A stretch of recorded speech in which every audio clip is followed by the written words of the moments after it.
Video की अहम discussion चलती रहेगी, लेकिन वीडियो को लाइक और शेयर करें और अफगान उर्दू चैनल को सब्सक्राइब कर दें और बेल आइकन पर ज़रूर क्लिक करें। बिस्मिल्लाहिर्रहमानिर्रहीम। अस्सलाम वालेकुम।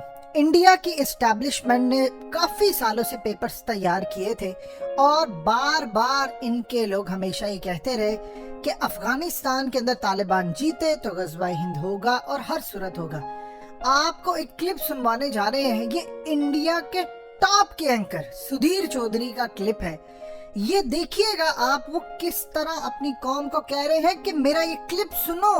तुम लोगों को पता चलना चाहिए कि खुरासान की एक हदीस है, वहां से फौजों ने आना है और आकर उन्होंने इंडिया के अंदर गज़वा हिंद बर्पा करना। और साथ वो बता रहे हैं कि अब हिंदुस्तान के अंदर एक कैंपेन शुरू होने वाली है। मुसलमानों को ये बात समझ आ गई है कि अगर अफगानिस्तान में तालिबान अपने से कई गुना बड़ी फौज को शिकस्त दे सकते हैं तो भारतीय फौज क्या है।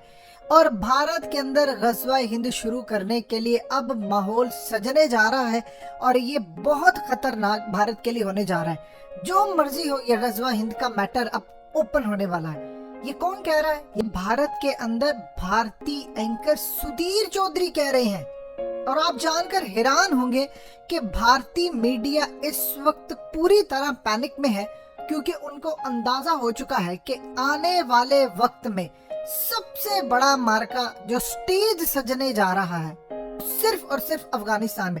ये क्लिप आपने देखना है और एक चीज आप ज़हन में रखिएगा, तालिबान अभी सिर्फ अपने आप को मजबूत कर रहे हैं। एक दफा उनकी हुकूमत मजबूत हो जाएगी, उसके बाद वो अपनी फोर्स तैयार हो जाएगी, एयरफोर्स उनकी रेडी होगी, फिर वो किसी भी उम्मत मुस्लिमा के अंदर होने वाले जुल्म को बर्दाश्त नहीं करेंगे, क्योंकि उनको पता होगा कि हम जहां जाएंगे, जिस मुल्क में भी जाएंगे, हम अपनी ताकत के साथ जाएंगे जिस तरह पूरी दुनिया जाती है। सो सूरत हाल क्या है, ये जरा क्लिप देखिए आप। अब ये अगला जो विश्लेषण है वो भारत के लोगों को बहुत ध्यान से देखना चाहिए।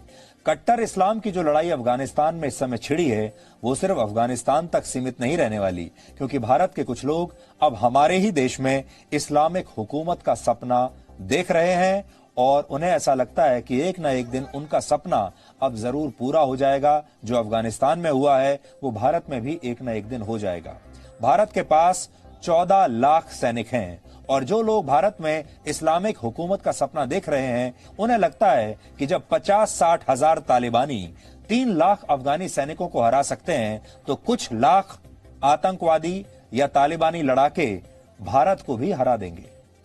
ये तो शुक्र है कि हमारी सेना बहुत मजबूत है जो भारत पर कभी कोई आंच नहीं आने देती, लेकिन जिस दिन इन लोगों को कश्मीर, पंजाब या फिर भारत के किसी भी इलाके से अंदर आने का एक छोटा सा भी रास्ता मिल गया, ये आतंकवादी गज़वा हिंद का सपना पूरा जरूर करना चाहेंगे।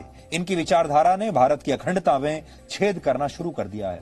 तालिबान तो भारत नहीं आया है, लेकिन तालिबानी विचारधारा को मानने वाले लोगों की संख्या भारत में अच्छी खासी है। फिर चाहे किसान आंदोलन में घुसने वाले खालिस्तानी हों, कश्मीर में बैठे अलगाववादी हों या फिर देश के मुसलमानों को भड़काने वाले वामपंथी और हमारे ही देश के धर्मनिरपेक्षता के बारे में बात करने वाले कथित बुद्धिजीवी हों, इन सब के नाम और चेहरे तालिबान से अलग जरूर हैं, लेकिन इनकी विचारधारा तालिबान जितनी ही खतरनाक है। इनका उद्देश्य एक ही है। जिस तालिबान को पाकिस्तान का समर्थन हासिल है वो सिर्फ अफगानिस्तान तक सीमित होकर चुप नहीं बैठेगा, क्योंकि वो अपनी इस जीत को कट्टर इस्लाम के उदय के रूप में देखता है और कट्टर इस्लाम का एक बड़ा ख्वाब गज़वा हिंद है। ISIS खुरासान जैसे आतंकवादी संगठन भी वर्षों से यही सपना देख रहे हैं।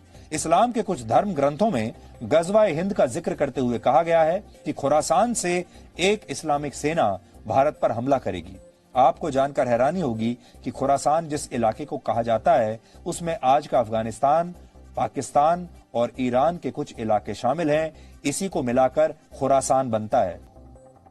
कट्टर इस्लाम को मानने वाले कहते हैं कि इतने वर्षों में गज़वा हिंद इसलिए नहीं हो पाया क्योंकि इससे पहले भारत पर जितने मुसलमान आक्रमणकारियों ने हमला किया वो इस्लाम की कट्टर विचारधारा से तो प्रेरित थे, लेकिन उनका असली सपना गज़वा हिंद नहीं था, बल्कि असली सपना भारत के पैसे और दौलत को लूटना था। यानी आप ये समझ लीजिए कि वो धर्म के नाम पर यहां पर हमला करने के लिए नहीं आए थे, वो भारत को लूटने के लिए आए थे और ये सब लोग छोटे मोटे लुटेरे थे। इसलिए जो धर्म के नाम पर जो हम जिस जिहाद की बात करते हैं, वो जिहाद उनके मन में नहीं था और वो भारत को, लेकिन अब जो लोग आएंगे जो गजवाए हिंद करेंगे, उनका रुपए पैसे में कोई इंटरेस्ट नहीं है। वो भारत को लूटने नहीं बल्कि भारत को एक इस्लामिक राष्ट्र में बदलने के इरादे से यहां पर हमला करेंगे। इसीलिए आपने देखा होगा कि जो पहले आक्रमणकारी आए कुछ सैकड़ों वर्ष पहले, उन्होंने लोगों को तो मारा ही था, लेकिन उन्होंने पैसा लूटा और उन्होंने बहुत सारे लोगों को और राजाओं को माफ भी कर दिया। जिन लोगों ने यह स्वीकार कर लिया कि आप हमारे ऊपर शासन कीजिए, हमसे पैसा लीजिए, टैक्स वसूल लीजिए, उन्होंने माफ भी कर दिया, क्योंकि उनका जो मुख्य मकसद था वो पैसा लेना था, दौलत लेना था, लूटना था। लेकिन अब जो लोग आएंगे ये लूटने के लिए नहीं आएंगे, ये सिर्फ मारने के लिए आएंगे। गजवाए हिंद की थ्योरी के मुताबिक उससे पहले कट्टर इस्लाम को दुनिया के दूसरे इलाकों में मजबूत होना होगा और फिर गजवाए हिंद होगा। अफगानिस्तान इसका सिर्फ एक उदाहरण है। माली, नाइजीरिया, नाइगर, बुर्किना फासो और चाड जैसे अफ्रीकी देशों में भी आतंकवादी बंदूक के दम पर कट्टर इस्लाम को स्थापित करना चाहते हैं। इनमें से कहीं बोको हराम का आतंक है, कहीं अल-शबाब जैसे आतंकवादी संगठन हैं, तो कहीं आईएसआईएस और अलकायदा के आतंकवादी लड़ रहे हैं और ये सब इस्लाम के नाम पर लड़ रहे हैं। इनसे दुनिया भर के देशों के 20,000 सैनिक पूरी दुनिया में इस समय इन्हीं आतंकवादियों से लड़ रहे हैं। टर्की, इंडोनेशिया और बांग्लादेश जैसे देश जो किसी जमाने में धर्मनिरपेक्ष यानी सेक्युलर हुआ करते थे, वहां सत्ता परिवर्तन और विचारधारा के सहारे अब कट्टर इस्लाम को स्थापित किया जा रहा है। भारत के मामले में तीनों ही तरीके अपनाए जा सकते हैं। कट्टर इस्लामिक विचारधारा तो भारत के बंटवारे का कारण बनी भी थी। आपको याद होगा, भारत का जो अब तक का सबसे बड़ा बंटवारा हुआ है वो कट्टर इस्लामिक विचारधारा के आधार पर ही हुआ था।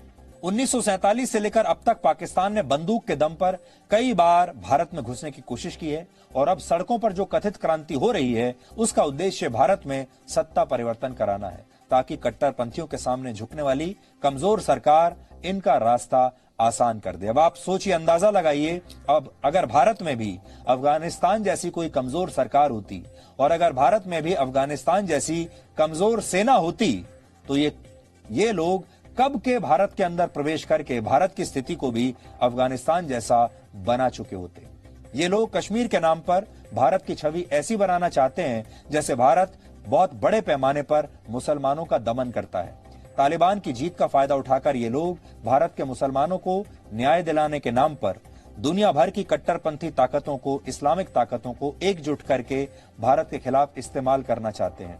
भारत के बुद्धिजीवी तालिबानियों को हिंसक और आतंकवादी कहने से बचते हैं, क्योंकि उन्हें लगता है कि अगर उन्होंने ऐसा किया तो भारत में हिंदुत्व को बढ़ावा मिलेगा और इससे सिर्फ उसी पार्टी को फायदा होगा जिसके खिलाफ आज ये सब लोग एकजुट हैं, और उस पार्टी का नाम है बीजेपी।